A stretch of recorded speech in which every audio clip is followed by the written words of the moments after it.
அன்பர்களே, பொதுவாக இந்த மாண்டி தேர்ஸ்டே அப்படின்னு சொல்கிற இந்த பெரிய வியாழனில் பெரும்பாலும் இந்த ராப்போஜனத்தை குறித்த தியானமும் இயேசு ஆண்டவர் சிலுவையில் இயேசு ஆண்டவர் சீஷருடைய பாதங்களை கழுவிய காரியத்தை தான் பெரும்பாலும் தியானிப்பாங்க. ஆனால் நம்ம அதை நேற்று தியானித்தோம். நேற்று நீங்கள் வராதவங்க கூட யூடியூப்பில் இருக்குது இந்த செய்தி, கடைசி வரை நேசிப்பது என்ற அந்த தலைப்பில். அதில் நம்ம ஏன்னா ரெண்டுமே வியாழக்கிழமை நடந்தது தான். ஆண்டவர் மேலறையில் அவருடைய சீஷர்களுக்கு அவர்களோட ராப்போஜனம் செய்யும்போது காலை கழுவி அதன் பிறகு அவர்களோடு போஜனம் செய்தார். அதன் பிறகு அவங்க பஸ்கா ஆசரிக்கிறாங்க. அந்த பாட்டெல்லாம் பாடிட்டு அப்புறம்தான் அவங்க கெத்செமனே தோட்டத்துக்கு வராங்க. கெத்செமனே தோட்டம் அப்படிங்க சொல்லும்போது ஏன் இந்த ஜெபம் முக்கியத்துவம் வாய்ந்தது பார்த்தீங்கன்னா, ஹியூமன் ஹிஸ்ட்ரி பிகான் இன் அ கார்டன். மனித வரலாறே எங்கே ஆரம்பிச்சுது? ஒரு தோட்டத்தில் தான் ஆரம்பிச்சு. அந்த தோட்டம் பேர் என்ன? ஏதேன் தோட்டம். அப்புறம் சின் பிகான் இன் அ கார்டன். பாவமும் எங்கே தான் ஆரம்பிச்சுது? ஒரு தோட்டத்தில் தான் ஆரம்பிச்சுது. And human history will culminate in a garden city. மனித வரலாறு கடைசியாக எங்கே போய் முடிய போகுது? எங்கே கடைசி என்ன ஆக போகுதுன்னா, புதிய எருசலேம். வெளிப்படுத்தின விசேஷம் 20-21 அதிகாரங்கள் பார்த்தீங்கன்னா, அந்த புதிய எருசலேமை குறித்து சொல்லும்போது அது ஒரு தோட்டத்துக்கு ஒப்பிடப்பட்டிருக்குது. அது கார்டன் சிட்டி அப்படின்னு சொல்லுவாங்க அதை. ஸோ இந்த ரெண்டுக்கும் இடையில், வெளிப்படுத்தின விசேஷத்தில் உள்ள தோட்டத்துக்கும் ஆதியாகமத்தில் உள்ள தோட்டத்துக்கும் இடையில் அந்த மாற்றத்தை ஏற்படுத்தியது இந்த கெத்செமனே தோட்டம். இங்கே ஆண்டவர் செய்த ஜெபம். ஏன்னா சிலுவைன்னு சொல்லும்போது இங்கேருந்தே ஆரம்பிச்சிருச்சு. கெத்செமனே தோட்டத்திலே ஆண்டவர் ஆயத்தமாகிவிட்டார். அன்று இரவே பாடுகள் ஆரம்பிச்சிருச்சு. அவரை காட்டி கொடுத்தாங்க. அன்று இரவே ட்ரையல் நடந்துச்சு. ஸோ அந்த கெத்செமனே தோட்டத்தில் அது ஆரம்பிக்கப்படுகிறது. இந்த கெத்செமனே தோட்டங்கிறது அதாவது எருசலேம்லேருந்து கித்ரோன் வேலி அப்படின்னு சொல்கிற ஒரு பள்ளத்தாக்கு வழியாக கடந்து மவுண்ட் ஆஃப் ஆலிவ்ஸ், ஒலிவ மலையில் ஏறும்போது வர்ற ஒரு ரொம்ப உயரத்துக்கு போகாமல் நான் கீழ்ப்பகுதியில் வர்ற ஒரு தோட்டம். மவுண்ட் ஆஃப் ஆலிவ்ஸ், அந்த ஒலிவ மலைனாலே அந்த மலையில் ஃபுல்லாக ஒலிவ மரங்கள் தான்.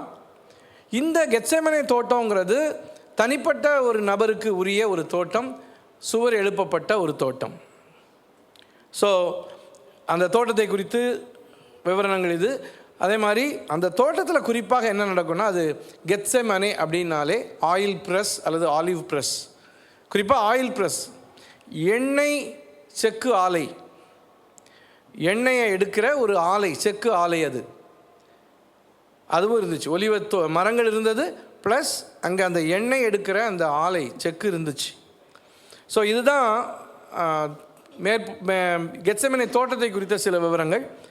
அடுத்தது அந்த ஆலிவ் ப்ரெஸ் அல்லது ஒலிவ எண்ணெய் செக்கு அப்படின்னா, நம்ம செக்கு எண்ணெய் நம்ம பார்த்துருக்குறோம். நீங்கள் இந்த பிக்சர் பார்த்தீங்கன்னா உங்களுக்கு தெரியும். ஒலிவ அந்த பழங்களை எடுத்து அந்த எண்ணெய், நம்ம சாதாரணமாக எண்ணெய் இது பண்ணுற மாதிரி தான் என்ன செய்வாங்கன்னா, அந்த பிக்சரில் இருக்கிற மாதிரி நீங்கள் அந்த கல்லில் போட்டு அது மேலே இந்த ஒரு கல்லை, இது சில சமயம் கழுதைகள் இந்த பக்கம் கயிறை கட்டி, ஒரு கழுதையை கட்டி அந்த கழுதை இழுக்கும், அல்லது மனுஷர்கள் கூட அந்த இதை இழுப்பாங்க. அப்போ அந்த கல் சுற்றி சுற்றி வரும். அதுக்கு கீழே உள்ள கல்லுக்கும் மேலே சுற்றுற கல்லுக்கும் இடையில் அந்த ஒலிவம் காய்கள் நைந்து நசுக்கப்பட்டு அதிலிருந்து எண்ணெய் வடியும். அதாவது எண்ணெயாக முதலே வந்துடாது, அதை நசுக்கிடுவாங்க, அதாவது க்ரஷ் பண்ணிடுவாங்க. ஸோ காயாக இருந்தது இப்போ அப்படியே ஒரு நசுக்கப்பட்ட ஒரு இது மாதிரி ஆகிடும், ஒரு கிளே மாதிரி ஆகிடும், அல்லது ஒரு அரைச்சது மாதிரி ஆகிடும். அதை என்ன செய்வாங்கன்னா, அந்த படத்துலேயே பேஸ்கெட்ஸ் மாதிரி இருக்குது பாருங்கள், கூடைகள், அதில் நடுவில் மட்டும் கீழே ஓட்டை இருக்கும், சுற்றி அதில் அந்த நசுக்கப்பட்ட அந்த சக்கை மாதிரி இருக்கும், எண்ணெயும் சேர்ந்து சக்கை மாதிரி இருக்கும். அதில் அந்த பேஸ்கெட்டில் வச்சு, கிட்டத்தட்ட அந்த பேஸ்கெட்டில் கீழே மட்டும் ஓட்டை இருக்கும்.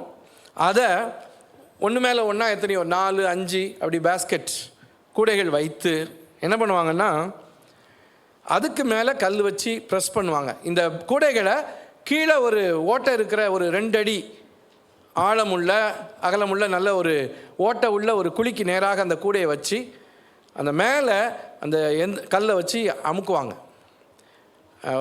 ஆக்சுவலாக அது வீடியோ பார்த்தீங்கன்னா உங்களுக்கு புரியும். ஆனால் அப்படி அமுக்கும்போது 3 முறை அமுக்குவாங்களாம். முதல் தடவை அமுக்கும்போது அந்த வடிகிற எண்ணெயை தனியாக எடுத்துருவாங்க. அந்த முதல் முறையாக வடிகிற எண்ணெய் பெரும்பாலும் என்ன பார்த்தா ஃபர்ஸ்ட் ஃப்ரூட் மாதிரி, முதல் கனி மாதிரி, அதை ஆண்டவருடைய ஆலயத்தின் காரியங்களுக்காக பயன்படுத்துவாங்க. தேவாலயத்தின் காரியங்களுக்கு, கடவுளுக்குரியது அது. அடுத்தது 2வது முறை அழுத்தும் போது வர்ற, நீங்கள் இதுக்கு உங்களுக்கு புரியணும்னா கரும்புச்சாறு எடுத்துக்கோங்க. நம்ம கடையில் கரும்புச்சாறு குடிக்கும்போது ஃபஸ்ட்டு சாதாரணமாக வச்சு புளியும் போது ஃப்ரெஷ்ஷாக ஜூஸ் வரும். அப்புறம் 2 தடவை 3 தடவை மடக்கி அப்படியே நுரையெல்லாம் சேர்ந்து வரும். ஸோ இதே மாதிரி தான் 3 முறை அவங்க பண்ணும்போது 2வது முறை மருந்துக்கு, அவங்க சாப்பாட்டுக்கு அந்த எண்ணெயை பயன்படுத்துவாங்களாம். 3வது முறை வர்ற எண்ணெய் எரிய வைக்கிறதுக்கு, விளக்குக்கு, அப்புறம் சோப் செய்கிறதுக்கு, இந்த மாதிரி காரியங்களுக்கு பயன்படுத்துவாங்க. ஸோ இங்கே பார்த்தீங்கன்னா ஆண்டவர் சூஸ் பண்ண இடம் இது. அவர் அன்னைக்கு மட்டும் இல்லை, அப்பப்போ அவர் போய் ஜெபம் பண்ணுற இடம். ஸோ அதனால தான் யூதாஸ் அந்த இடத்துக்கு வந்து காட்டி கொடுக்க வந்தான். இது சிம்பாலிக்காகவே மீனிங் என்னென்னா, அந்த ஒலிவ காயிலிருந்து எப்படி எண்ணெய் பிழிந்து எடுக்கப்படுகிறதோ அதே போல் தான் உண்மையிலே ஆண்டவர் அந்த பாடுகள் வழியாக சென்றார். Greatest value of an olive is its oil. ஒலிவ பழம் சாப்பிடுவாங்க, மற்ற எல்லாமே இருந்தாலும் ஒலிவ மரம் வைக்கிறது எதுக்காக? அதனுடைய மிகப்பெரிய விலை மதிப்பு என்னன்னா ஆயில் தான், எண்ணெய் தான். ஆனால் அந்த ஆயில் எடுக்கணும்னா, எண்ணெய் எடுக்கணும்னா இதுதான் முறை. இங்கே ஏசாமி அந்த கெத்செமனே தோட்டத்தில் போய் என்ன செய்கிறாரு? மத்தேயு 26:39, சற்று அப்புறம் போய் முகங்குப்புற விழுந்து, என் பிதாவே, இந்த பாத்திரம் என்னை விட்டு நீங்க கூடுமானால் நீங்கும்படி செய்யும், ஆகிலும் என் சித்தத்தின்படி அல்ல உம்முடைய சித்தத்தின்படியே என்று ஜெபம் பண்ணினார். முகங்குப்புற விழுந்து. எப்படி உண்மையிலே அன்பாருடைய அந்த ஒலிவ காய்களை போட்டு அது மேலே கல்லை ஏற்றி நசுக்கிற மாதிரி தான் உண்மையிலே ஆண்டவர் வந்து, ஏன்னா அடுத்து முழு உலகத்தின் பாவம் அவர் மேல் சுமத்தப்பட போகிறது. ஸோ அப்படிப்பட்ட ஒரு இதில் உண்மையிலே அவரால் அதை தாங்க முடியல, அதை கிரகிக்க முடியல, யூகிக்க முடியல. எனவே தான் அப்படிப்பட்ட ஒரு இடத்துல அவர் ஜெபம் பண்ணார். நான் சொன்ன மாதிரி அந்த ஆலிவ் ஆயில் 3 காரியங்களுக்காக 3 விதமான பேர். ஏசாமி பார்த்தீங்கன்னா 3 முறை ஜெபிச்சார். இந்த பாத்திரம் என்னை விட்டு நீங்க கூடுமானால் நீங்கட்டும் 3 முறை ஜெபித்தார். அந்த ஒலிவ எண்ணெய் எடுக்கிறதுக்காக 3 முறை அப்படி அமுக்கி, ஆனால் 3 குவாலிட்டி ஆயில் எடுப்பாங்களாம். ஏசாயா 53:5 இவ்வாறு சொல்கிறது, நம்முடைய மீறுதல்கள் நிமித்தம் அவர் காயப்பட்டு, நம்முடைய அக்கிரமங்களின் நிமித்தம் அவர் நொறுக்கப்பட்டார். நமக்கு சமாதானத்தை உண்டு பண்ணும் ஆக்கினை அவர் மேல் வந்தது, அவருடைய தழும்புகளால் குணமாகிறோம். அந்த உண்மையிலே ஆண்டவராகிய இயேசு கிறிஸ்து நம்முடைய மீறுதல்கள் நிமித்தம் அவர் காயப்பட்டார், நம்முடைய அக்கிரமங்களின் நிமித்தம் அவர் நொறுக்கப்பட்டார். ஆண்டவரை போய் இந்த ஜெபம் செய்யும்படியாக சூஸ் பண்ண அந்த இடமே வந்து ஒரு ஆயில் ப்ரெஸ். ஸோ இதை நம்ம முதலாவது விளங்கிக் கொள்ளும். கெத்செமனே தோட்டம் ஏன் முக்கியமானது? இன்றைக்கி டூரிஸ்ட் போகும்போது ஆல்மோஸ்ட் எல்லாருமே அந்த இடத்துல போய் கொஞ்சம் நேரம், குரூப்பாக போயிருந்தால் கூட கொஞ்சம் நேரம் தனியாக ஜெபம் பண்ணுறது உண்டு. ஏன்னா ஆண்டவராக இயேசு கிறிஸ்து அங்கே அப்படி விசேஷமாக ஜெபித்த ஒரு இடம். அடுத்தது பார்த்திங்கன்னா ப்ரிவிலேஜ் அண்ட் ரெஸ்பான்சிபிலிட்டி, சிலாக்கியமும் பொறுப்பும். ஏசாமி யூதாஸ் ஆல்ரெடி போயிட்டான். அப்போ மீதி 11 சீஷர்கள் இருக்காங்க. அதில் 8 பேரை கூப்பிட்டு வந்து அந்த தோட்டத்தின் வாசல்கிட்டேயே அங்கே உட்கார வச்சிடுறார். அப்புறம் 3 பேரை கூப்பிட்டு உள்ளே போகிறார். வியாகுலப்பட தொடங்குறார். தன்னுடைய பாரத்தை அவங்களோட ஷேர் பண்ணுறார். யாரெல்லாம் அது? பேதுரு, யாக்கோபு, யோவான். இவங்க 3 பேரையும் உள்ளே கூப்பிட்டு போய் சொல்லிவிட்டு அப்புறம் அவர் அங்கேருந்து கல்லெறி தூரம் போய் அவர் ஜெபம் பண்ணுறாரு. தன்னோட அவங்க விழித்திருக்கணும்னு நினைக்கிறாரு. தன்னுடைய இந்த பாரத்தை அவங்க ஷேர் பண்ணணும். உண்மையிலே அன்பானவர்களே, நமக்கு தெரியும் ஒரு கஷ்டமான நேரத்தில் நம்ம தனியாக இருக்கிறத விட யாராவது கூட இருந்தால், ஒரு சர்ஜரி நடக்குது, அந்த மாதிரி நேரத்தில் என்ன செய்வாங்க? ஃபேமிலி க்ளோஸ் மெம்பர்ஸ் அல்லது சர்ச் மெம்பர்ஸ் கூட இருப்பாங்க. ஒரு டென்ஷனான நேரம், ஒரு கஷ்டமான நேரம், போராட்டமான நேரம், அந்த ஒரு ஃபிசிக்கல் ப்ரெசன்ஸ் வந்து நமக்கு எவ்வளோ கம்ஃபர்ட் கொடுக்கும், ஆறுதல் கொடுக்கும். ஆண்டவரே அதை விரும்பினார். இந்த ஆண்டவர் வந்து பேதுரு, யாக்கோபு, யோவான் இவங்களை 3 இடத்துல விசேஷமாக அவங்க 3 பேரையும் ஸ்பெஷலாக கூப்பிட்டு போனார். ஒன்று வந்து யவீருடைய வீடு. யவீருடைய மகள் மரிச்சிட்டா. அங்கே போகிறதுக்குள்ளே மகள் மரித்து விட்டாள். அப்போ எல்லாரும் அழுதுகிட்டு இருக்காங்க. அழுதுகிட்டு இருக்கவங்கள வெளியே போக சொல்லிவிட்டு ஆண்டவர் பேதுரு, யாக்கோபு, யோவானை மட்டும் கூட்டிகிட்டு உள்ளே போயிட்டு மகளே எழுந்துருன்னு சொல்கிறார். தலிதா கும்மின்னு சொல்லி அவளை எழுப்புறார் உயிரோட. ஸோ உண்மையிலே அவங்க அந்த ஒரு மரித்த ஒரு பெண் உயிரோடு எழும்புறத கண்ணு முன்னாடி பார்த்தாங்க. ஆண்டவர் அவங்கள அவ்வளோ தூரம் நம்பினார், அவங்களுக்கு இந்த மாதிரி ஸ்லாக்கியங்களெல்லாம் கொடுத்தார். அடுத்தது மவுண்ட் ஆஃப் டிரான்ஸ்ஃபிகரேஷன், மறுரூப மலை. அந்த மறுரூப மலையிலும் ஆண்டவர் மறுரூபப்படுத்தப்பட்ட போது, அதே போல் மோசே எலியா வந்து ஆண்டவரோட பேசி கொண்டிருந்ததையும் யார் பார்த்தா? பேதுரு, யாக்கோபு, யோவான். ஆனால் அன்றைக்கும் கொஞ்சம் தூங்கிட்டு தான் இருந்தாங்க. ஆனால் ஆண்டவர் அவங்களுக்கு இந்த பாக்கியத்தை கொடுத்தார். இவங்க தான் அங்கே கூட இருந்தாங்க. அதே போல் இந்த மூன்றாவது இடம் ஆண்டவர் இங்கே எப்படி ஜெபிச்சார்னு லூக்கா சொல்கிறார் பாருங்க. அன்பானவர்களே, 4 காஸ்பல்லையுமே இருக்குது. மத்தேயு, மார்க்கு, லூக்கா, யோவானில் கெத்செமனே சம்பவம் எழுதப்பட்டிருக்கு. ஆனால் லூக்கா வந்து ஒரு டாக்டர், ஒரு மருத்துவர். அதனால் அவர் ஒருத்தர் தான் இந்த காரியத்தை குறித்து ரொம்ப அழகாக எழுதுகிறார். இந்த இரத்த வியர்வையை குறித்து எழுதுகிறார். லூக்கா 22. இன்றைக்குமே அது வந்து medically also it is proved, எப்படி இது சாத்தியம்தான் என்பது. லூக்கா 22, 42, 43, 44. பிதாவே, உமக்கு சித்தமானால் இந்த பாத்திரம் என்னை விட்டு நீங்கும்படி செய்யும். ஆயினும் என்னுடைய சித்தத்தின்படி அல்ல, உம்முடைய சித்தத்தின்படியே ஆக கடவுது என்று ஜெபம் பண்ணினார்.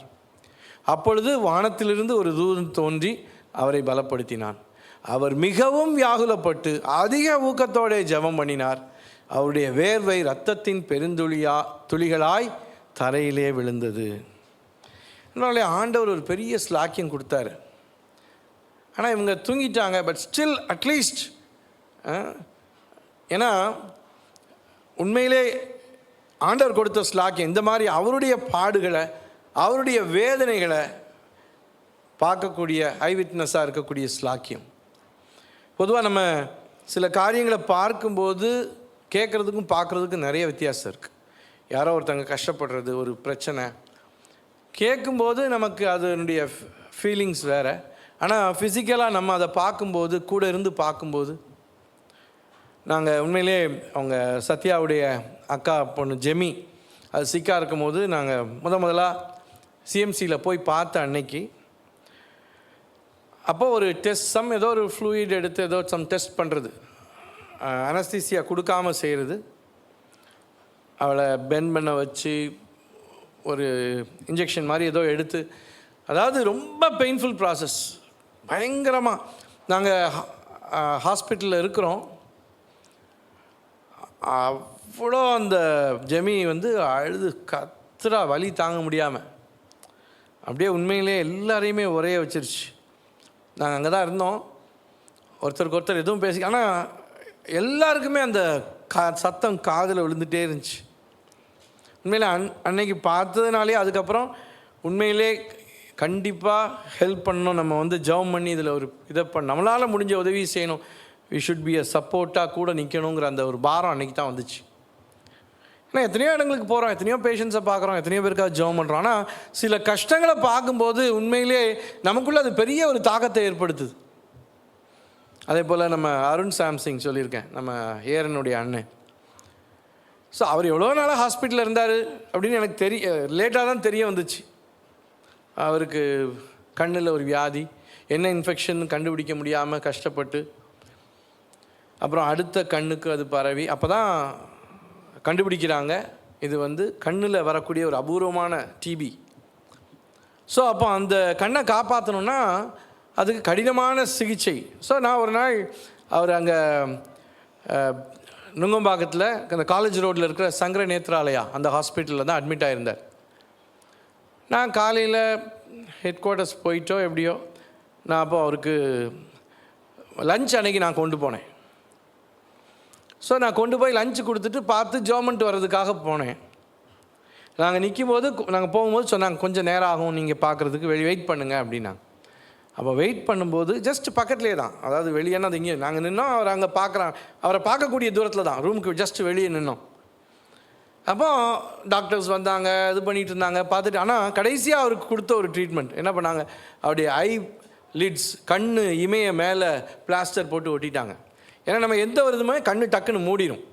ஸோ அந்த ஐலிட்டை பிளாஸ்டர் போட்டு மூடிட்டு அந்த கண்ணில், ஸோ அந்த கண் இமை மூடாதபடி, அப்புறம் கையெல்லாம் நல்லா பிடிச்சிட்டு அந்த கண்ணுக்குள்ளே இன்ஜெக்ஷன் போட்டாங்க. வலியில் துடிச்சார். உண்மையிலே நான் அப்படி பார்த்ததே இல்லை. நம்ம சாதாரண இங்கெங்கே போடுற ஊசிக்கே என்னெல்லாம் கண்ணுக்குள்ளே ஊசி போட்டாங்க. அப்போ சொன்னாங்க, இதுதான் டு ப்ரிசர்வ் தி ஐசைட், கண் பார்வையை காப்பாற்றணும்னா இதுதான் ட்ரீட்மெண்ட்.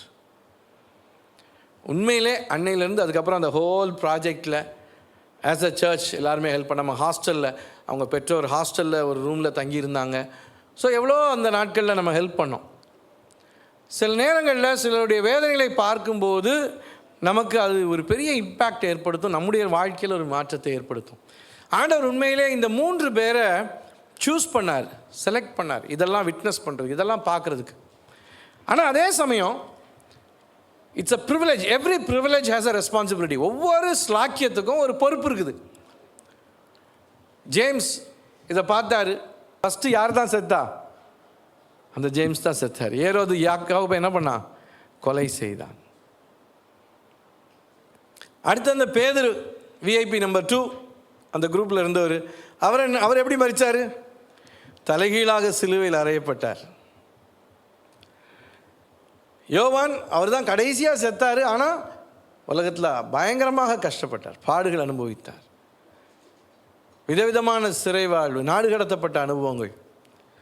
அன்பாலே சில நேரம் நமக்கு அநேக அற்புதமான அனுபவங்கள் வேணும்னு ஆசைப்படுறோம், வரங்கள் வேணும்னு ஆசைப்படுறோம், ஆண்டவர் சில சிலாக்கியங்கள் கொடுக்கணும்னு நினைக்கிறோம். ஆனால் அதோடு கூட ஆண்டவர் அப்படிப்பட்ட பாக்கியங்களை கொடுக்கும்போது அதோடு கூட சில கிரயமும் வருகிறது, பொறுப்புகள் வருகிறது, சில பாடுகள் வருகிறது. விசேஷமாய் தெரிந்து கொள்ளப்பட்ட 3 சீஷருடைய வாழ்க்கை இப்படித்தான் இருந்துச்சு. அடுத்தபடியாக இந்த சம்பவத்தில் நீங்கள் பார்த்தீங்கன்னா, இங்கே 4 சுவிசேஷத்துலேயுமே இந்த காரியம் இருக்கிறது. நீங்கள் தியானிச்சிங்கன்னா உங்களுக்கு புரியும். கிரேட்டஸ்ட் ப்ரேயர் எவர், மிகச்சிறந்த ஜெபம். அன்பார்களே, பொதுவாக விசுவாசத்தை குறித்தே எடுத்துக்கிட்டாலும்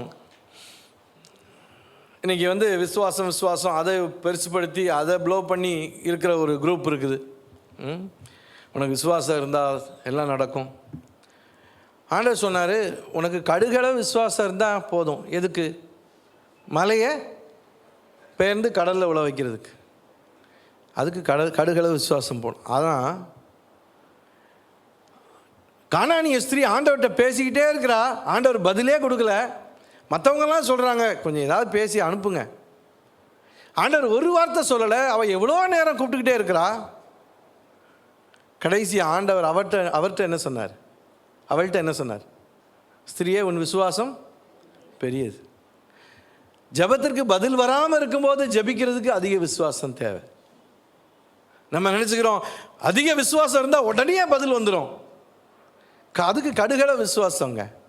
மலையை பெயர்ந்து போக வைக்கிறதுக்கு கடுகள விசுவாசம். ஆனால் எதுவுமே பெயர்ந்து போகலை, ஆனாலும் விசுவாசத்தில் நினைச்சிருக்கணும்னா அதுக்கு அதிக விசுவாசம் தேவை. விசுவாசிகளின் பட்டியல் அப்படிதான். அநேகர் விசுவாசிச்சாங்க, அவங்க ஜெபிச்சதை பெற்றுக்கொண்டாங்க, விசுவாசத்தை பெற்றுக்கொண்டாங்க. ஆனால் பின்னாடி வர்றது அநேகர் அவங்க ஆசைப்பட்டது கிடைக்கல, அவங்க எதிர்பார்த்தது கிடைக்கல.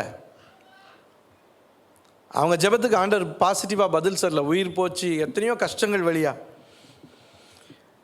உண்மையிலே அன்பானே, நம்ம நிறைய நேரம் இன்னைக்கு சர்ச் நம்ம அநேக நேரங்களில் மலிவான ஒரு சுசேஷத்தை பிரசங்கித்து கொண்டிருக்கிறது. அநேக இடங்களில் அதாவது வேண்டியதெல்லாம் பெற்றுக்கொள்ளணும், அதுக்கு விசுவாசம். இந்த உலகத்தில் ஆண்டவருடைய பிள்ளைங்க அவ்வளோ பாடுகள் வழியாக போனாங்க. ஆண்டவராக இயேசு கிறிஸ்து எவ்வளோ பெரிய ரட்சிப்பை உபத்திரவத்தில் தான் அவர் அதன் வழியாக கடந்து தான் போனார். தேவனுடைய குமாரனாக இருந்தும் பட்ட பாடுகளினாலே கீழ்ப்படிதலை கற்றுக்கொண்டார்னு வேதம் சொல்லுகிறது.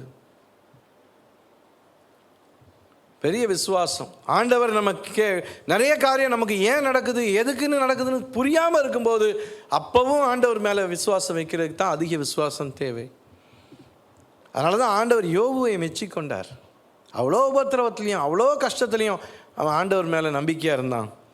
அதே போல தான் அன்பானவர்களே, மிகப்பெரிய ஜெபம் பைபிளில் உள்ள பெஸ்ட் ப்ரேயர்ஸ்லாம் சொல்லுங்களேன், சிறந்த ஜெபங்களெல்லாம் சொல்லுங்களேன். பைபிள்லே அற்புதமான ஜெபங்கள், சிறந்த ஜெபங்கள் எதெல்லாம்? அன்னாளுடைய ஜெபம். ஏன்னா நம்ம ப்ரேயரில் மெசேஜ் எல்லாம் பார்க்கும்போது இந்த ப்ரேயர் வீக்லலாம் இந்த அன்னாளுடைய ஜெபம் best prayer, one of the best prayers. யார்? நெகேமியாவுடைய ஜெபம், எஸ்ரா அவங்களுடைய ஜெபங்கள். ஓகே, சத்தமாக சொல்லுங்க, கேட்க மாட்டேன். எஸ், ஆகாருடைய ஜெபம். ஓகே, தானியேலுடைய ஜெபம். வேற? 100க்கு அதிபதி யாக்கோபு. அதான் நிறைய பேர் சொல்லுவாங்க, இரவெல்லாம் போராடின, நீர் என்னை ஆசீர்வதித்தாலுடைய உண்மை போக விட மாட்டேன், நீங்கள் எனக்கு இதை கொடுத்தாலே ஆச்சு. நல்ல ஜெபந்தான். Okay, great prayer. வேற? அடிக்கடி நம்ம 15 வருஷம் எசேக்கியாவுடைய ஜெபம். ஏன்னா அது ஃபேவரட் சப்ஜெக்ட் ஆச்சு. 15 இயர்ஸ் கூட்டி கொடுக்கப்பட்டிருக்கு. இதெல்லாமே மிக நல்ல ஜெபங்கள் தான், சிறந்த ஜெபங்கள். இதெல்லாமே இல்லைன்னு சொல்லலை, சிறந்த ஜெபங்கள். ஆயக்காரனுடைய ஜெபம், எத்தனையோ பார்க்கலாம் ஜெபங்கள். ஆனால் இது எல்லாத்துலேயும் பைபிளில் உள்ள ரெக்கார்டட் ப்ரேயர்ஸில் த பெஸ்ட் ப்ரேயர் ஆண்டவராக இயேசு கிறிஸ்து கெத்செமனேயில் செய்த ஜெபம். அந்த வசனங்களை வாசிக்கலாம். பேதுருவையும் யாக்கோபையும் யோவானையும் தம்மோடே கூட்டிக் கொண்டு போய் திகிலடையவும் மிகவும் வியாகுலப்படவும் தொடங்கினார். அப்பொழுது அவர், என் ஆத்துமா மரணத்துக்கு ஏதுவான துக்கம் கொண்டிருக்கிறது, நீங்கள் இங்கே தங்கி விழித்திருங்கள் என்று சொல்லி சற்று அப்புறம் போய் தரையிலே விழுந்து, மத்தேயு சொல்கிறாரு முகங்குப்புற விழுந்து, அந்த வேளை தம்மை விட்டு நீங்கி போகக்கூடுமானால் அது நீங்க வேண்டும் என்று வேண்டிக் கொண்டு, அப்பா பிதாவே, எல்லாம் உம்மாலே கூடும், இந்த பாத்திரத்தை என்னிடத்திலிருந்து எடுத்து போடும், ஆகிலும் என் சித்தத்தின்படி அல்ல உம்முடைய சித்தத்தின்படியே கடவுது. இன்றைக்கி அன்பானவர்களே, இந்த கரிஸ்மேட்டிக் பீப்புள் உங்களுடைய சித்தமாக இருந்தால், உங்களுக்கு சித்தமானதாக இருந்தால் அந்த வார்த்தையே என்ன சொல்ல மாட்டாங்க, சொல்ல விட மாட்டாங்க. எல்லாரும் சுகமாகணுங்கிறதா ஆண்டுடைய சித்தம், எல்லாரும் தீர்க்காயுசோடு இருக்கணுங்கிறதா ஆண்டுடைய சித்தம். இதில் என்ன நீங்கள் என்ன ஆண்டுடைய சித்தம்? அதுனா உங்களுக்கு அவிசுவாசத்தை காட்டுது. ஒரு ஊழியக்காரர் சொல்வார், ஆண்டவராக இயேசு கிறிஸ்து ஜெபிச்சதை விட அவர் டீச் பண்ணது தான் நான் பின்பற்றுவேன் ஒழிய யாரோ ஒரு XYZ செய்து உள்ள போதனையை நான் பின்பற்ற மாட்டேன். இன்னைக்கு அநேகரை சொல்கிறாங்க, உண்மையிலே name it and claim it. உனக்கு என்ன வேணுமோ அதை சொல்லு, அதை உரிமை பாராட்டு உனக்கு கிடச்சிடும். காரா, எந்த காரு? பைக்கா, எந்த பைக்கு? மனைவியா, எப்படிப்பட்ட மனைவி? குழந்தையா, ஆண் குழந்தையா, பெண் குழந்தையா? Name it and claim it. இப்படி தான் சொல்லி கொடுத்து அநேகரை குழப்பத்திலேயே டிப்ரெஷனுக்குள்ள அனுப்பிடுறாங்க. Wrong teaching. ஆண்டவராக இயேசு கிறிஸ்து உண்மையிலே இது கடினமான ஒரு காரியம், அவரால் முடியல. த கப், இந்த பாத்திரம்ங்கிறது ஒரு ஓமானமாக சொல்லப்பட்டிருக்கு. அந்த பாத்திரம்னா என்னது? அங்கே மேலே பார்க்காதீங்க, பாடுகள்னு சொல்லலாம். ஆனால் மெயினாக த ராத் ஆர் இண்டிக்னேஷன் ஆஃப் காட், ஆண்டவருடைய கோபம், முழு உலகத்தினுடைய பாவமும் அவர் மேலே சுமத்தப்பட போகிறது. அப்போ பரிசுத்த தேவனுடைய கோபாக்கினை அவர் மேலே வரப்போகுது. அதை அவர் பேர் பண்ணணும். பிதாவை விட்டு அவர் பிரிக்கப்பட போகிறார். யோசித்து பாருங்க, ஒரு 60 வருஷமாக ஒரு தம்பதி சண்டையாக போட்டதில்லை, அன்பாக இருந்திருக்காங்க, நகமும் சதையுமா அப்படியே உயிருக்கு உயிராக நேசிச்சிருந்தவங்க. ஏதோ 60 வருஷம் கழித்து ஒரு சண்டை வந்துருச்சு, ஒரு நாள் 2 பேரும் பிரிஞ்சிருக்காங்கன்னா எப்படி இருக்கும் அன்னைக்கு? இன்றைய தம்பதிகளுக்கு நிறைய பேருக்கு இது பழக்கமாகி போச்சு. அது நாளைக்கு சரியாயிடும், அது 2 நாளில் சரியாயிடும். இவங்க ஃபீல் பண்ணுறது 2 நாள் நிம்மதியாக இருக்குது, ஒன்றும் தொந்தரவு பண்ண மாட்டான், அமைதியாக இருக்கும், ஃபோனாவது வராமல் இருக்கும், அப்படியே எடுத்துக்கிற ஆட்கள்லாம் இருக்காங்க. ஆனால் உண்மையில் ஒரு நேசித்த ஒருத்தங்க பிரிவினை எப்படி? ஆண்டவர் இட்டர்னிட்டி, நித்தியமாக பிரிக்கப்படாதவர்கள் பிரிக்கப்பட போகிற அந்த காரியம், it was too much, unbearable. Request and rest in it, request it and rest in it. ஆண்டவரே அதான் சார் கேட்குறாரு, ஆனாலும் என்னுடைய சித்தத்தின்படி அல்ல உம்முடைய சித்தத்தின். ஆண்டவர் எதையும் கேட்குறது தப்பு இல்லை, ஆனால் ஆண்டவருடைய சித்தம் எது? அதில் ஆண்டவரே, என்னுடைய சித்தத்தின்படி அல்ல, உம்முடைய சித்தத்தின்படியே ஆக கடவுது. உண்மையிலே ஒரு ஊழியக்காரராக சில நேரங்களில் நான் யோசித்தது உண்டு. சரி, சில மக்கள் சில வியாதியில், ஆண்டவர் எத்தனையோ கேன்சர் வியாதி மக்களையும் இந்த நாட்களில் ஆண்டவருடைய கிருபையினால் பலப்படுத்தி சுகப்படுத்தி வருகிறார், பாதுகாத்து வருகிறார். இன்னும் மற்ற சில வியாதிகள், சில வயோதிபர்கள், சில மரண தருவாயில், சரி, சபையாக எல்லாருக்காகவும் ஜெபிக்கிறது தான் நம்முடைய கடமை. நம்ம ஜெபிக்கிறோம், சுகம் பெறணும்னு ஜெபிக்கிறோம், நல்லது தான். ஆனால் கடந்த காலங்களில் சில சூழ்நிலைகளை யோசித்து பார்க்கும்போது, சில சம்பவங்களுக்கு அப்புறம் யோசித்துருப்பேன், சரி இவ்வளவு நாள் சுகத்துக்காக ஜெபம் பண்ணிவிட்டு ஒருவேளை இந்த ஒரு காலகட்டத்திலையாவது அவங்களுக்கு, ஏன்னா கிறிஸ்தவங்களுக்கு மரணங்கிறது ஒரு முடிவு கிடையாது, it is a new life. நம்ம ஆண்டவரோடு ஜீவிக்க போகிறோம். We are entering into eternity, நித்தியத்துக்குள்ளே பிரவேசிக்க போகிறோம்.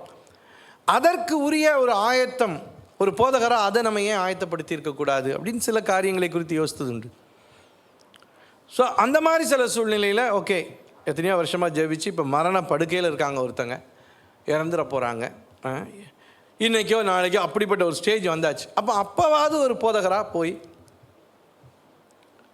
அவங்கள ஹோப், ஏன்னா ஒரு ஆண்டோடைய பிள்ளையாக மரணங்கிறது, ஏன்னா யாருக்குமே மரணத்தை ஃபேஸ் பண்ணும்போது பலவிதமான ஒரு பயங்கள் வரலாம். இங்கே ஆண்டவருக்கு மரண பயம் வரல, அதை மரணத்துக்கு எதுவான துக்கம் கொண்டு இருக்கிறேன்னு சொல்கிறார் ஒழிய மரண பயம் ஆண்டவருக்கு இல்லை. ஆனால் நமக்கு அப்படி இல்லை, மக்களுக்கு ஒரு வேளை மரண பயமே வரலாம். அப்போ அந்த நேரம் என்ன செய்யணும்? சில ஆண்டுடைய வார்த்தையை சொல்லி அவங்கள உற்சாகப்படுத்தணும், தைரியப்படுத்தணும், இட்டர்னிட்டிக்கு நேரம் அவங்க கவனத்தை திருப்பணும். ஆனால் அப்படிப்பட்ட சமயங்களில் சில நேரம் போய் பேசும்போது குடும்பத்தினர் என்ன பண்ணிடுவாங்க, கோவப்படுவாங்க. அதெல்லாம் ஒன்றும் கிடையாது. ஆண்டவர் சுகமாக்குறது தான் ஆண்டோடைய சித்தம். இந்த மாதிரி அர்ப்பணித்து ஒப்பு கொடுத்துலாம் ஜெபம் பண்ணக்கூடாது. நீங்கள் அப்படிலாம் ஜெபமே பண்ணக்கூடாது, போங்க நம்மளை அனுப்பிடுவாங்க. அப்புறம் வந்த பிறகு அப்புறம் அந்த பேஷண்ட் ஃபோன் பண்ணுவாங்க, அண்ணே நீங்கள் வாங்க, ஏன்னா நான் ஒரு இட்டர்னிட்டிக்குள்ளே போகிறேன், நான் என்னை கமிட் பண்ணி ப்ரே பண்ணால் என்னை கமிட் பண்ணி ப்ரே பண்ணும் போல் இருக்குது. இப்போ குடும்பத்தினர் சொல்கிறத கேட்குறதா, அந்த பேஷண்ட் சொல்கிறத கேட்குறதா? குடும்பத்தினர் வேலைக்கு போன பிறகு நான் போய் பேஷண்ட்டை ஜெபம் பண்ணி கமிட் பண்ணி, ஏன்னா it is they are going to end the race, ஓட்டத்தை முடிக்க போகிறாங்க. ஸோ லைஃப்பில் ஆண்டவர் ஏசாமி அழகான ஒரு ஜெபம், மிகச்சிறந்த, அதாவது ரெக்கார்டட் ப்ரேயர், ஹிஸ்டாரிக்கல் ப்ரேயர், எல்லாத்துலேயும் த பெஸ்ட் ப்ரேயர். ஏன்னா அந்த அளவுக்கு இரத்த வியர்வை சிந்தி ஜெபிக்கிறார். ஆனால் அந்த ஜெபமே, இந்த பாத்திரம் என்னை விட்டு நீங்க கூடுமானால் நீங்கட்டும், ஆகிலும் என்னுடைய சித்தத்தின்படி அல்ல உம்முடைய சித்தத்தின்படியாக கடவுது. அதாவது நம்முடைய சித்தத்தை ஆண்டோடைய சித்தத்துக்கு விட்டு கொடுக்கிறது, இணங்கி கொடுக்கிறது மிகப்பெரிய ஜெபங்க. லூக்கா 22:43 பார்க்குறோம், அப்பொழுது வானத்திலிருந்து ஒரு தூதன் தோன்றி அவரை பலப்படுத்தினான். இந்த 3 பேரும் பலப்படுத்த வேண்டியவங்க தூங்கிக்கிட்டு இருக்காங்க. ஆண்டவரை பலப்படுத்துறதுக்கு தான் ஆண்டவர் 3 பேரை கூப்பிட்டு போனார், பேதுரு, யாக்கோபு, யோவான். ஆண்டவர் அவங்கள போய் பார்த்தா கண்ணு கனநித்திரையாக இருக்குதான், தூக்க கலக்கத்தில் இருக்காங்க. ஆனால் பாருங்க, வானத்திலிருந்து ஒரு தூதன் தோன்றி அவரை பலப்படுத்தினான். Every life has its Gethsemane. அன்பானவர்களே, ஒவ்வொருத்தருடைய வாழ்க்கையிலும் நமக்கு ஒரு கெத்செமனையை கடந்து போகணும். ஆண்டவர் நமக்குன்னு வைத்திருக்கிற சில முக்கியமான காரியங்களை நிறைவேற்றுவதற்காக, சில கடினமான பாதைகள் வழியாக கடந்து செல்லும் முன்பாக நம்மை ஆயத்தமாக்கும் இடம், நம்மை உருவாக்கும் இடம், அந்த ஆண்டவரோட போராடி ஜெபிச்சு மேற்கொள்கிற அந்த இடம், நம்முடைய சித்தத்தை ஆண்டவருக்கு அர்ப்பணிக்கிற அந்த இடம் ஒரு கெத்செமனே. சில நேரம் நம்ம எதிர்பார்த்த சில மக்கள் நமக்கு அந்த நேரம் ஆதரவு கொடுக்க முடியாமல் போயிடுவாங்க, நம்மளை புரிஞ்சிக்காமல் போயிடுவாங்க. Every life has its Gethsemane and every Gethsemane has its angel. ஒவ்வொரு கெத்செமனைக்கும் ஒரு தேவதூதன் உண்டு. not necessarily an angel from heaven. பரலோகத்திலிருந்து ஒரு தேவதூதன் வரணும்னு இல்லை. ஆண்டவர் சில நேரம் யாரோ அவருடைய ஒரு சக விசுவாசி, ஒரு சகோதரன், ஒரு சகோதரி, ஒரு தேவ பிள்ளையை கொண்டு வந்து நம்ம கெத்செமனையில் போராடி கொண்டிருக்கும் போது நம்மை பலப்படுத்தும்படியாக ஆண்டவர் என்ன செய்வார்? ஒரு ஏஞ்சலை கொண்டு வருவார். The kiss of Judas, யூதாஸின் முத்தம். அதாவது Jewish disciples greet their teacher with a kiss as a sign of respect. யூத சீஷர்கள் அவங்களுடைய குருக்களை வந்து மரியாதை நிமித்தம் முத்தம் கொடுத்து வாழ்த்துறது ஒரு பழக்கமாக. ஆனால் முத்தத்தை குறித்து வாரன் வியர்ஸ்பி சொல்கிறாரு, contraction of the mouth due to the enlargement of the heart.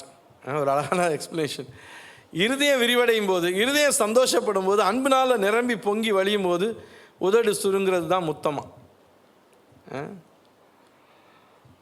அப்படிப்பட்ட ஒரு காரியத்தை, ஒரு சேக்ரெட் லவ்வை யூதாஸ் எப்படி ஆக்கிட்டான்? கேவலப்படுத்திட்டான்.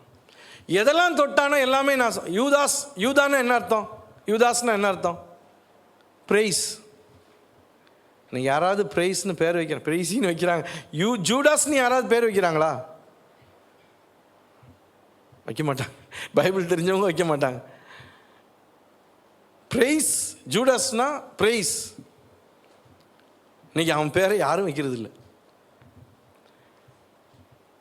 அந்த அளவுக்கு. ஆனால் அன்பாலே ஆண்டவருக்கு அது எவ்வளோ வேதனையாக இருந்திருக்கும். பட் ஸ்டில் நேற்று நம்ம பார்த்த மாதிரி அந்த யூதாசையும் ஆண்டவர் மன்னிச்சார். அந்த யூதாசையும் ஆண்டவர், அவன் இவரை காட்டி கொடுத்தாலும் இவர் அவனை காட்டி கொடுக்கவில்லை. அதான் நேற்று பார்த்தோம். பேதுரு வந்து உண்மையிலே மல்குஸ் காதை வெட்டி, அங்கேயும் பார்த்தீங்கன்னா பேதுரு சொன்ன ஸ்டேட்மெண்ட் உண்மையிலே நிறைவேறி, நான் உமக்காக சாகவும் ஆயத்தமாகிறேன். உண்மையிலே பேதுரு ஆண்டவர் திரும்ப அவன் காதை ஒட்டி இதான உடனே அந்த இடம் சூழ்நிலை அப்படியே மாறிடுச்சு. இல்லாட்டி அந்த டெம்பிள் காட்ஸ் வந்திருந்தாங்க, யூதர்கள் தலைவர்களோடு இருக்கக்கூடிய டெம்பிள் காட்ஸ், தேவாலயத்தின் காவல்காரர் வந்திருந்தாங்க, ரோமன் சோல்ஜர்ஸ் வந்திருந்தாங்க, எல்லாம் வெப்பன்ஸோட லைட்டோட வந்திருக்காங்க. பேதுரு இந்த ஒத்த கத்தியை வச்சுட்டு என்ன செய்வாருன்னு நினைக்கிறீங்க? ஒன்று அங்கேயே பேதுருவை முடிச்சிருப்பாங்க, இல்லாது இவனை தூக்கிட்டு போய் 4வது சிலுவை ஒன்று வச்சுருப்பாங்க. 3 சிலுவை தானே நம்ம கேட்டிருக்கோம். 4வது சிலுவை யாருக்கு? மிஸ்டர் பீட்டருக்கு. ஆனால் ஆண்டவர் வந்து அங்கே அழகாக காதை தொட்டு சுகமாக்கிட்டு, அதாவது ஏசாமி சிலுவைக்கு சென்று மரிக்கும் முன்பாக கடைசியாக செய்த அற்புதம் இந்த அற்புதம் தான். காதை தொட்டு சுகமாக்கிட்டார். ஸோ நிச்சயமாக அவனுக்கு அதுலேயே மைண்ட் எல்லாமே டைவர்ட் ஆகிடுச்சு, அந்த சீனே மாறிடுச்சு. யூதாஸ் சொன்ன மாதிரி காட்டி கொடுக்க தேவையில்லை. ஏசாமியே போய் கேட்குறான், நீங்கள் யாரை தேடுகிறீர்கள்? இயேசுவை. நான் தான் இயேசு. அவங்க போய் விழுந்தாங்க. ஆனால் திரும்பியும் ஆண்டவர் போய் நான் தான் சொல்லி அப்புறம் பிடிச்சிட்டு போனாங்க. யூதாஸ்க்கு அங்கே வேலையே இல்லை. ஆனால் அவனா என்ன பண்ணிக்கிட்டான்? சமன் இல்லாமல் சொல்லுவாங்கள்ல, சமன் இல்லாமல் ஆஜராயிட்டான். Trials of Jesus. இது வந்து புரிந்து கொள்ளணும். சில நேரம் நம்ம வாசிப்போம், இங்கே போனாங்க அங்கே போனாங்க, ஏசாமி எங்கே தான் போனார், எத்தனை தடவை தான் ட்ரையல் நடந்துச்சு? ஆல் டுகெதர் 6 ட்ரையல்ஸ், 6 விசாரணைகள். அதில் 3 யூதர்களுடைய விசாரணை. ஒன்று வந்து ஆனா, நம்ம பாடுவோம், அண்ணா காய்பா ஆரியர் சங்கம் அதிரடி கொள்கின்றார். அண்ணா அப்படிங்கிறது ஃபார்மர் ஹை ப்ரீஸ்ட், அதாவது முன்பு இருந்த முன்னாள் சொல்லுவாங்கள்ல, எக்ஸ்எம்பி, முன்னாள் அமைச்சர், முன்னாள் எம்எல்ஏ, முன்னாள் பிரதான ஆசாரியன் அண்ணா. அவன்கிட்ட விசாரணைக்கு அனுப்புகிறாங்க, அவன்கிட்ட பிடிச்சிட்டு கொண்டு போகிறாங்க இயேசுவை. அவன் என்ன செய்கிறான்? அப்போது இருக்கிற அஃபீஷியல் ஹை ப்ரீஸ்ட், அன்னைக்கு இருக்கிற பொசிஷனில் பவரில் இருக்கிற ஹை ப்ரீஸ்ட் காய்பா. அந்த காய்பா யாருன்னா அண்ணாவுடைய மருமகன், சன்னின்லா. அவன்கிட்ட விசாரணைக்கு அனுப்புகிறான். அவன் விசாரணை செய்துட்டு சன்ஹெட்ரின், சனகரீப் அப்படிங்கிற இடத்துக்கு அனுப்புகிறான். சனகரீப்னா என்னென்னா 70 யூத மத தலைவர்களை கொண்ட ஒரு பாடி. சன்ஹெட்ரின், சனகரீப் அப்படின்னா 70 யூத தலைவர்கள் உள்ள ஒரு ஜூயிஷ் லீடர்ஷிப் கமிட்டி. அது இந்த 70 எப்போ எதை வச்சு ஃபார்ம் பண்ணாங்கன்னா, மோசேக்கு அவங்க மாமனாகி எத்ரோ சொன்னார் இல்லையா, எல்லாத்தையும் நீயே செய்யாதப்பா, லட்சக்கணக்கான மக்களுக்கு நீ என்ன செய்ய போகிற? ஸோ மோசேக்குள்ளாக இருந்த ஆவிய ஆண்டவர் இன்னும் 70 பேருக்குள்ளே வச்சார். அந்த 70 ரெப்ரசன்ட் பண்ணி தான் இந்த 70 யூத தலைவர்கள், சன்ஹெட்ரின், சனகரீப். ஸோ 3வதாக இவங்க விசாரித்தாங்க. ஏசாமி கூட பார்த்தீங்கன்னா 12 சீஷரை செலக்ட் பண்ணார். அப்புறம் திரும்ப என்ன பண்ணார்? லூக்கா 10 70 சீஷர்களை ஏற்படுத்தினார், 2 பேராக அனுப்பினார். ஸோ அது இந்த சனகரீப்புக்கு ஒரு நிகரான ஒன்று. ஸோ இந்த 3 விசாரணை, அண்ணா, காய்பா, சனகரீப். சனகரிப் தான் கள்ள சாட்சியெல்லாம் வச்சு இவனுக்கு தண்டனை கொடுக்கணும்னு தீர்மானிச்சுட்டு யார்கிட்ட அனுப்புகிறாங்க? பிலாத்துட்டு அனுப்புகிறாங்க. பிலாத்து விசாரணை பண்ணிவிட்டு ஏசாமிகிட்ட ஒரு குறையும் இல்லைன்னு சொல்லி உடனே அவன் என்ன செய்கிறான்? ஏரோதுட்டு அனுப்புகிறான். ஏரோது, அதாவது பிலாத்து தான் லீடர், தலைவன். ஏரோது அந்த பிராந்திய கவர்னர் மாதிரி. அவன் விசாரணை பண்ணிட்டு என்ன செய்கிறான்? ஏசாமிகிட்ட எந்த குறையும் இல்லைன்னு சொல்லி திரும்ப பிலாத்துட்டே அனுப்புகிறான். எனக்கு தெரியாது, நீங்களே பார்த்துக்கோங்கன்றான். அப்போ பிலாத்து எந்த தவறும் இல்லைன்னு தெரிஞ்சும் அப்புறம் யூதர்களை பிரியப்படுத்துறதுக்காக சாட்டையால் அடிக்கிறான். அப்புறம் பஸ்காவில் உங்களுக்கு யாரையாவது ஒருத்தரை விடுதலையாக்குற பழக்கம் உண்டே. யூதா, நான் பரபாசை விடுதலையாக்கவா இவரை விடுதலையாக்கவானா? பரபாசை விடுதலை செய்யும், இவர் என்ன செய்ய? சிலுவையில் அறையும். ஸோ இந்த 6 விசாரணை ஓவர் நைட். நம்ம பார்க்குறோம்ல, சில எதிர்கட்சி ஆட்களை வேணும்னு தூக்கணும்னா என்ன செய்வான்? விடிய விடிய கோர்ட்டு நடக்கும். இந்த ஜட்ஜி வீட்டுக்கு கூட்டு போவானுங்க, அந்த ஜட்ஜி வீட்டுக்கு கூட்டு போவானுங்க, ஜெயிலில் தள்ளிடுவானுங்க. இது எப்போ? 2000 வருஷத்துக்கு முன்னாடியே ஏசாமிக்கு அநியாயமாக பண்ணாங்க. கடைசியாக ஒரு ரே ஆஃப் ஹோப் இங்கே பார்க்குறோம். சீஷர்கள் எல்லாம் ஓடி போனாங்க. பேதுரு ஏசாமியை தூரத்திலே பின்பற்றினார். அதை பற்றி நிறைய நேரம் விமர்சனம் பண்ணுவாங்க. ஆனால் ஏசாமி பின்பற்றவே சொல்லலை. ஏசாமி ஆக்சுவலாக எல்லோரும் அரெஸ்ட் பண்ணும்போது என்ன சொன்னார்? இவங்கள போக விட்டுருங்க. ஆண்டவர் ஆக்சுவலாக போதும், நீங்கள் போய் ஒளிஞ்சுக்கோங்க, நான் உயிர் தெழுந்த பிறகு வரேன்னு தான் சொல்லி பேதுரு. ஆனால் இவருக்கு உற்சாகம், நான் போய் பார்க்கணும். ஏன்னா அவர் உண்மையிலே ஆண்டவர் மேலே அன்பு வச்சுருந்தார் இல்லையா? தூரமாக போகிறாரு, அங்கே மாட்டிக்கிட்டார். 3 தடவை மறுதளிக்கிறார். ஆனால் 3ஆவது தடவை மறுதளிக்கும் போது பார்த்தீங்கன்னா அந்த வசனத்தை வாசிக்கலாம். லூக்கா 22, 61, 62. மறுதளிச்சிட்டான். 3ஆவது தடவை மறுதளித்து சபிக்கவும் சத்தியம் பண்ணவும் தொடங்கின போது அப்பொழுது கர்த்தர் திரும்பி பேதுருவை நோக்கி பார்த்தார். சேவல் கூவுகிறதற்கு முன்னே நீ என்னை 3 தடவை மறுதளிப்பா என்று கர்த்தர் தன்னிடத்தில் சொன்ன வசனத்தை உடனே பேதுரு நினைவு கூர்ந்து வெளியே போய் மனங்கசந்து அழுதான். சேவல் கூவுனது, அதில் உள்ள முக்கியத்துவம் 3 காரியம். Jesus is still in control. இங்கே ஏசாமி ஒரு கைதியாக மரண தண்டனை கொடுக்கப்பட்டு கொண்டு போகப்படுகிறார், இல்ட்ரீட் பண்ணப்படுறார். மனுஷகுமாரன், தேவகுமாரன் மாதிரியே இல்லை. அவ்வளோ பரிதாபமான நிலைமையில் பேதுரு அவரை பார்க்குறான். அப்போ சேவல் கூவுது. அவன் யோசித்து பார்க்குறான், இன்னும் என்னதான் அவர் ராஜாதி ராஜா கர்த்தாதி, அவர் அன்னைக்கு சொன்னது தான் அன்னைக்கு நடக்குது. அன்னைக்கே சொன்னார், நான் மறுதளிப்பேன்னு சொன்னார். நான் மறுதளிக்கும் போது சேவல் 2 முறை கூவுவதற்கு முன்பாக நீ என்னை 3 முறை மறுதளிப்பான்னு சொன்னார். அப்போ என்னுடைய ஆண்டவர் தேவகுமாரன், அவர் மேசியா, அவர். அதை பேதுருவுக்கு அந்த சேவல் நினைவூட்டியது. அடுத்தது அந்த சேவல் கூவின உடனே நம்ம வாசித்த வண்ணமாக பேதுரு கர்த்தர் தன்னிடத்தில் சொன்ன வசனத்தை நினைவு கூர்ந்து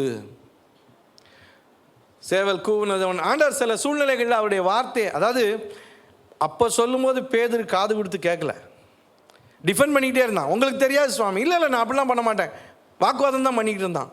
ஆனால் சேவல் கூடினவுடனே யோசித்து பார்க்குறான், அன்றைக்கே சொன்னார்ல.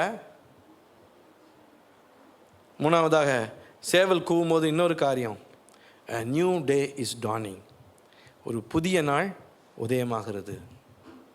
காலைதோறும் உமது கிருபைகள் புதிதாக இருக்கிறது. நான் நேற்று ஆண்டவரை மறுதளிச்சிட்டேன், தோற்று போயிட்டேன், but it's a new day. அந்த சேவல் கூவும் போது அவனுக்கு அது ஞாபகம் வருது, இது ஒரு புதிய நாள்.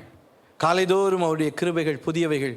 நான் நேற்று ஆண்டவரை மறுதளித்தேன், நேற்று அவரை விசனப்படுத்தினேன், நேற்று அவரை காயப்படுத்தினேன், but that's not the end.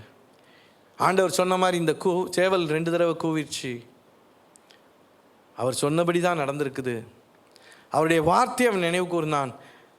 அதோடு கூட ஆண்டவர் சொன்ன வார்த்தை மட்டும் இல்லை, ஆண்டவர் வேதாமத்தில் எழுதப்பட்டிருக்கிற வார்த்தை, காலைதோறும் அவருடைய கிருபை புதிதாக இருக்கிறது. அன்பானவர்களே, உண்மையிலே நிறைய காரியங்கள் படிக்கலாம், நம்ம டைம் லிமிட்டட்.